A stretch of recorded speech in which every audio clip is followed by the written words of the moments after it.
Welcome to week 11 of the Fantasy Fling podcast. Week 11, we got a great game tonight. Actually watching it right now as we speak. And a great main slate that we will preview. As always, we can't look forward in our process without reviewing what we did last week. So, we will review our hot plays, our shameful plays, what worked, what didn't. But starting at the quarterbacks, Week 10 on DraftKings, we had Tom Brady was number one. He was embarrassed, and he certainly was going to follow that up with Tommy B. having a great game.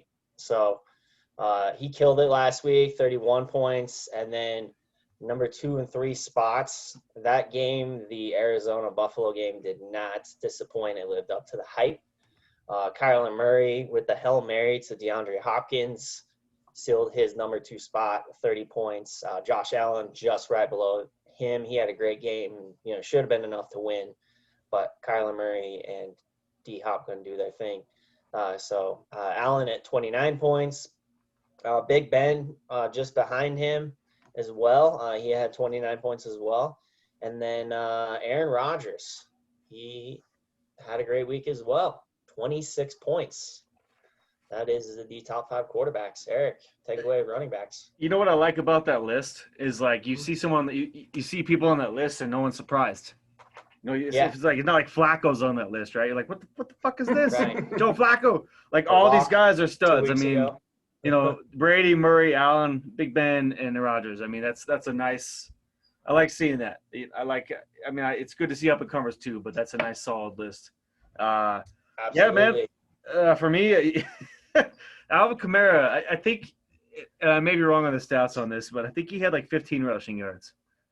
And he scored 35 points, just under 35 points. That the guy is I guess he's the generational running back, right? The old school guys are like the Adrian Petersons, the guys who they run the ball, they hit the.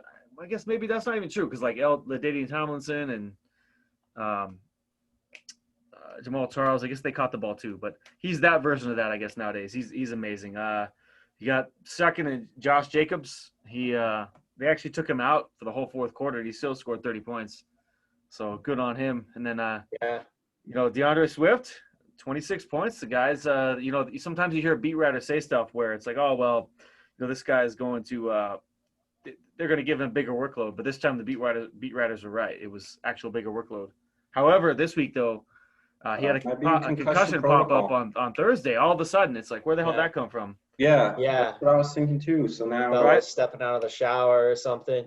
Anyways, on the game, we have Metcalf is getting in a little bit of a fight. Looks like he's about to beat someone's ass. No, that's not a dude you want to fight. Nah, that's not a guy you want pissed off at you. When you saw the pictures of him off season sitting there at 230, 240 pounds, you're like, well, there's a piss test coming next week for sure. And you're going to be slow as shit. No, wrong. Well, I like that score because I bet the over on this game, by the way, before tonight from FanDuel. I already had an account with a FanDuel Sportsbook. I bet the over. It's 56.5, I think. I'll have to look, but nice. I like that. I like seeing both points. Anyway, going back, Ronald Jones, 98-yard touchdown run will usually help you put that on that list, help you be on that list. And then Antonio Gibson, kind of a surprise. I don't think he had a great game, but he had 2 nice touchdowns as they got toward the goal line. So, good on him. You know what? Also good on Arians for finally not being an asshole and benching Ronald Jones when he fumbled especially the ball. after he fumbled on the first drive of the game. I thought he was done. I was like, oh, he's done. He's done that in the past. He's done. But you stick with him, and he's still a young guy. Done. He's clearly better than Leonard Fournette. I feel like we should put that debate to rest. He's just better running. I don't think there's anybody, unless you're just a straight up Fournette truther. There's no way on earth who thinks Fournette's a better running back than Jones. There's no way. When he signed, there was those 4 Fournette truthers for sure that were like, oh, he's going to take Ronald Jones' job. Calm down a little bit, all right? Well, the good news about that is it pushed Ronald Jones down in drafts. So, hey, it's okay. Yeah. Oh, man, the receivers. Cole Beasley. That's a name. All right, man. There's 2 names on this list from the same team. Cole Beasley And here's the thing about Cole Beasley that people don't realize. Like, every time John Brown is either inactive or gets hurt, it seems like Cole Beasley has a really big game. Happened 3 times this year, and he's 3 for 3 with big games. Not surprising. I mean, well, I guess it is surprising. Yeah. No one's ever said he's a Sneaky bad dude. player, but he's always been like a 8 to 12 point player. It's funny because I was watching the league, and then Jenny, they called it the episode. She was the height supremacist. She didn't. Oh yeah, I remember like, that. It was she didn't Darren like Sproles. any like short, wide receivers or like She hated running Darren backs. Sproles. And I feel like I have that Vincent bias Jackson. too. Sometimes, sometimes I don't play like short slot guys. I feel like I was thinking about it. I'm like, damn, I'm kind of a height supremacist. I gotta get that bias out of my head. Number 2, DeAndre is DeAndre Hopkins. I mean, Yep. he that it went for that like 43-yard touchdown at the end. He probably wouldn't have made the list, but he's a stud no matter what. So whatever. But you got. But that's why you play your studs. Yeah, even exactly. though- I mean, he even caught though the he had ball with 3 or 4 guys around him. It was just nuts. Yeah. It was incredible. Yeah. Even though Tre'Davious White was covering him, that's why you still play Murray. guys like D-Hop. Yeah, man. Same with Metcalf tonight. It's like, who cares if Peterson's shadowing him or on him for most of it? It doesn't matter. I mean, he had one bad game. Come on now. You have Stephon Diggs in that same game at 25 points. There's no, Diggs is a stud. He had Peterson on him. Diggs is a So stud. last week it was Diggs, tonight it's Metcalf. Yeah, it's Diggs is a stud. MVS, Marquez Valdez-Scantling. I don't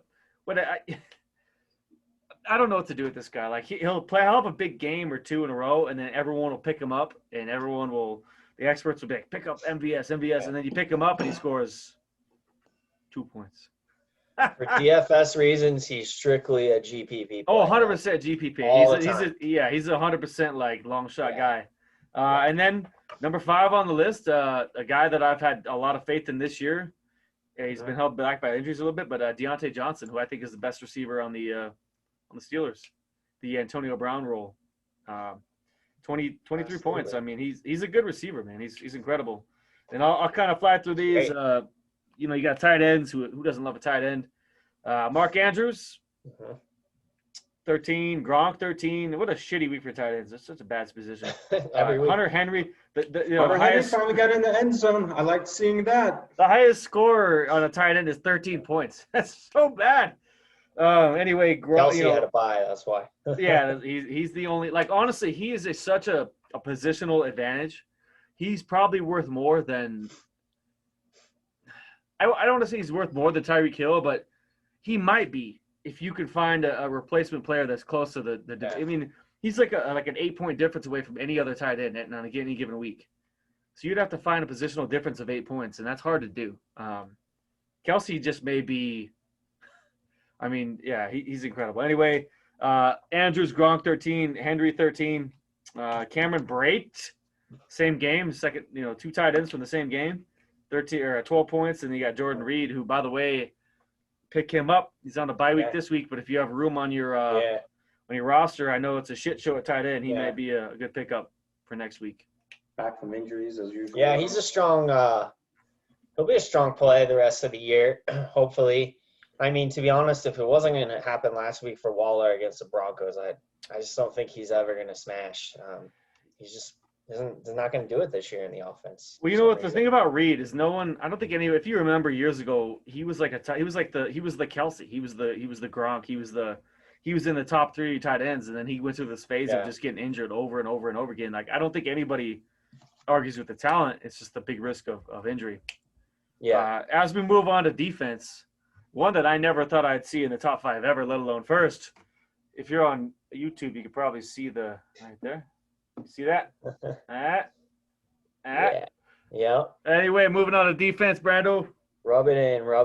I mean, Broncos are making everybody look good. Uh-oh.